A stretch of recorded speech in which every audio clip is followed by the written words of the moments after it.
Olá. Sabe, às vezes a gente recebe um material que é, assim, um romance, cheio de detalhes. Uhum. Outras vezes, como hoje, é um texto curto, quase cirúrgico. Bem direto. Um comunicado oficial do Grêmio sobre a situação de dois jogadores. À primeira vista parece só burocracia do futebol, né? Sim, um boletim médico padrão. Mas, lendo com mais calma, uma coisa me saltou aos olhos. É um contraste gritante. A precisão quase obsessiva no prazo de um jogador e a ausência total de prazo para o outro. É verdade. Um contraste muito claro. E é aí que a nossa análise começa. A nossa missão hoje é tratar esse comunicado não como um simples boletim, mas como a primeira peça de um quebra-cabeça. Um quebra-cabeça tático, psicológico, que o clube tem que resolver contra o relógio. E com uma semifinal importantíssima batendo na porta. Exatamente. E essa observação é ótima, porque esses comunicados são, na verdade, um jogo de xadrez. Cada palavra conta. Cada palavra é escolhida a dedo.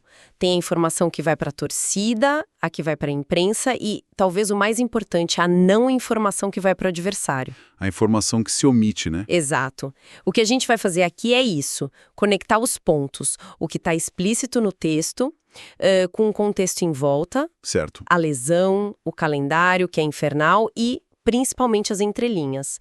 O que essa certeza sobre um e a incerteza sobre o outro realmente dizem pra gente. Ok. Então vamos começar a desempacotar isso. O primeiro caso é o do atacante TT. Vamos lá. O diagnóstico é claro. Lesão muscular na região posterior da coxa direita. Lesão de coxa para um jogador de velocidade já é um péssimo sinal, né? Sempre preocupa. Mas aí vem um detalhe que me chamou a atenção. O clube crava um prazo de recuperação entre 10 e 14 dias. O que é raríssimo. Exato. Num esporte onde o padrão é dizer será avaliado diariamente, essa especificidade toda. O que isso sinaliza? Tanto do ponto de vista clínico quanto do estratégico. Olha, essa precisão é fascinante e revela muita coisa. Clinicamente, um prazo tão definido assim sugere que os exames de imagem deram um diagnóstico muito claro. Sem margem para dúvida. Provavelmente uma lesão de grau 1, quem sabe um comecinho de grau 2. São lesões cujo processo de cicatrização é mais linear, mais previsível. Entendi. Isso permite que a equipe médica trabalhe com uma margem de erro menor. Eles estão confiantes no que viram. Ok. Mas, se a gente olha para além do laboratório, o que isso significa é que o clube está basicamente traçando uma linha na areia. Como assim? Eles estão dizendo, contem com ele a partir desta data e nenhum dia antes. Mas essa clareza não é meio que uma faca de dois gumes. Por um lado, acaba com a especulação, mas por outro... Coloca uma pressão enorme. Exatamente. Uma pressão tremenda no jogador e no departamento médico. Se no 14º dia ele não estiver 100%, a cobrança vai ser gigante. Fica parecendo que a recuperação é matemática, né? E a gente sabe que biologia não funciona assim. Sem dúvida. É um risco calculado.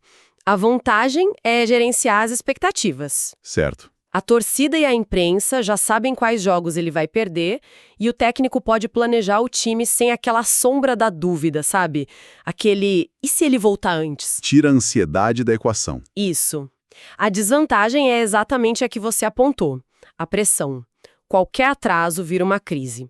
Mas o ponto crucial aqui não é a duração da lesão em si, mas onde ela se encaixa no calendário. O timing. O timing. Esses 10 a 14 dias não são aleatórios. Eles caem como uma bomba bem no meio de uma sequência decisiva. E a fonte que a gente tem é bem explícita sobre os danos. Vamos listar o estrago. Vamos lá. Primeiro, e mais imediato, tá fora do jogo de volta da semifinal do Gauchão contra o Juventude. Fim de papo. Exato. E não para por aí. A matemática é cruel. Se o Grêmio avançar para a final, esses 14 dias o tiram quase com certeza do jogo de ida de uma possível final. Mais um jogo decisivo. E para mostrar que o impacto é mais amplo, o comunicado ainda o deixa de fora de um jogo importante pelo Brasileirão contra o Atlético MG no dia 25. Nossa, então não é uma ausência pontual? De jeito nenhum. É um desfalque em cascata. Afeta a reta final de uma competição e o comecinho de outra. Taticamente, é um golpe muito duro. Porque se perde o jogador do drible, da velocidade. Aquele que estica a defesa adversária, que cria espaços, o time fica mais previsível sem ele. Isso força o técnico a repensar todo o sistema ofensivo, né? Não é só trocar uma peça por outra. Não mesmo. É talvez ter que mudar a forma de atacar. Em vez de explorar a velocidade nas pontas, talvez ter que apostar num jogo mais por dentro, com mais posse de bola. Exatamente. O substituto direto pode até ter qualidade, mas dificilmente vai ter as mesmas características. Se entra um jogador mais cadenciado, o time perde a verticalidade. E se entra um jovem da base? Aí talvez ganhe em ímpeto, mas perde em experiência. E num jogo pesado como esse, experiência conta muito. A ausência do TT não é um problema de um homem só, é um problema conceitual para o time.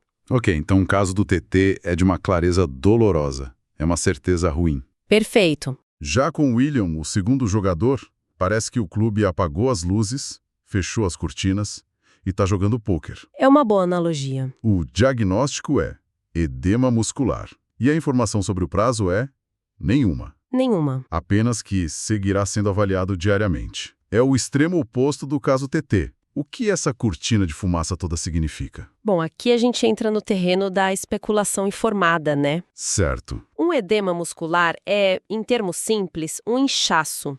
É um sinal de que algo está errado, uma inflamação, talvez uma pequena contusão. Pode ser qualquer coisa. Pode ser o estágio inicial de uma lesão mais grave, ou pode ser só uma sobrecarga que some em 48 horas. A falta de prazo pode significar duas coisas bem distintas. E quais seriam? A primeira é uma incerteza médica genuína. O edema pode estar mascarando a real extensão do problema e os médicos precisam de mais tempo, de novos exames, para entender o que está acontecendo.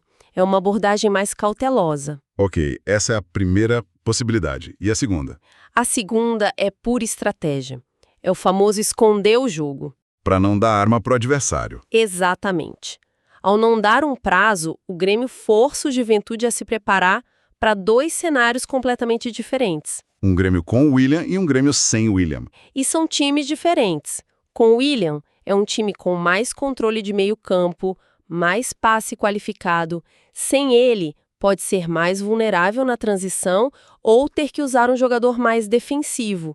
Essa dúvida pode bagunçar o planejamento do adversário. Uma pequena vantagem tática criada fora de campo. Exato. Mas essa tática de esconder o jogo ainda funciona de verdade no futebol de hoje? Com tanta análise de dados, tanto scouting? É uma ótima pergunta. Ou, no fim das contas, isso gera mais instabilidade dentro do próprio elenco do que confusão na cabeça do adversário? Porque o técnico do Grêmio também fica sem saber se pode contar com o jogador ou não. É o grande paradoxo dessa estratégia. Ela pode ser um tiro no pé. Pois é. Manter o adversário na dúvida é bom, mas o seu próprio time também fica nessa nebulosa. O jogador que seria o substituto não sabe se treina para ser titular ou para ficar no banco. A coesão do time pode ser afetada. Isso me lembra de situações no futebol europeu com técnicos como Guardiola ou Mourinho que usam essas dúvidas de forma magistral para tirar o foco de outros problemas. Ou para motivar o jogador. Isso.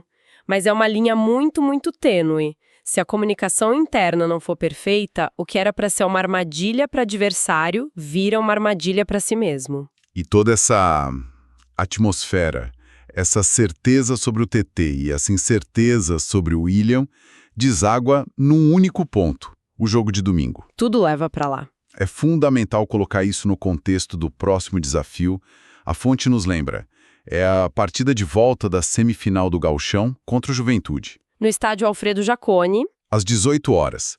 E para quem não conhece, jogar no Jaconi em Caxias do Sul é sempre uma missão duríssima.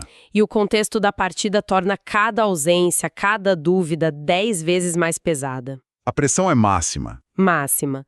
O primeiro jogo na Arena foi 1-1 e não foi um empate qualquer.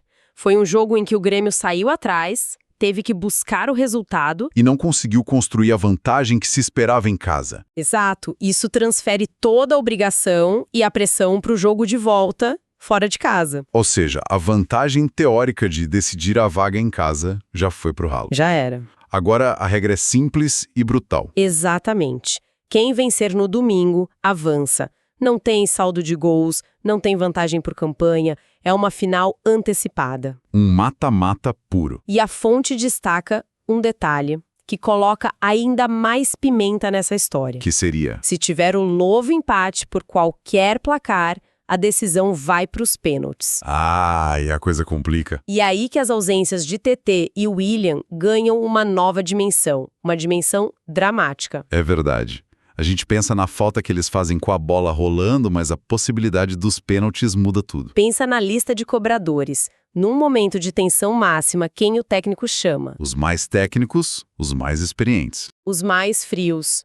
TT, um atacante acostumado a decidir, certamente estaria entre os 5 primeiros. Com certeza. William, um meia com qualidade no passe e na finalização, também seria uma escolha óbvia.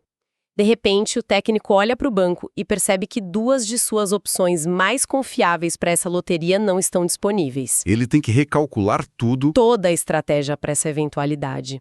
A ausência deles não afeta só os 90 minutos, afeta a sobrevida do time no momento mais tenso possível. Então, quando a gente junta todas as peças, o cenário que se forma é bem complexo. Muito. De um lado, a certeza de um desfalque no ataque.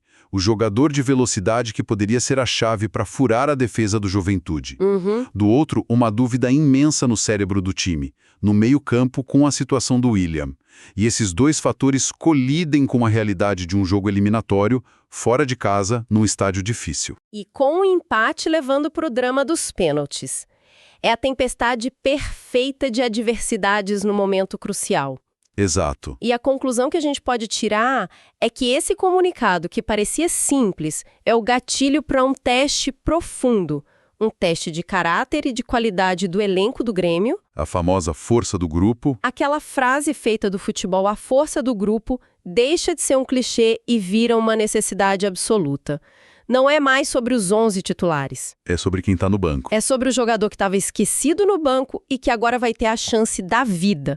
É sobre a capacidade do técnico de ser mais que um gestor e se tornar um solucionador de problemas. E que tipo de soluções ele pode buscar? É uma mudança de esquema, de filosofia? Ele tem algumas cartas na manga, mas nenhuma é uma solução mágica, né? Imagino. Tem o TT, ele pode manter o 4-3-3 e colocar um jogador de características parecidas, talvez o Ferreira, que também é rápido, mas que vem de um histórico de lesões.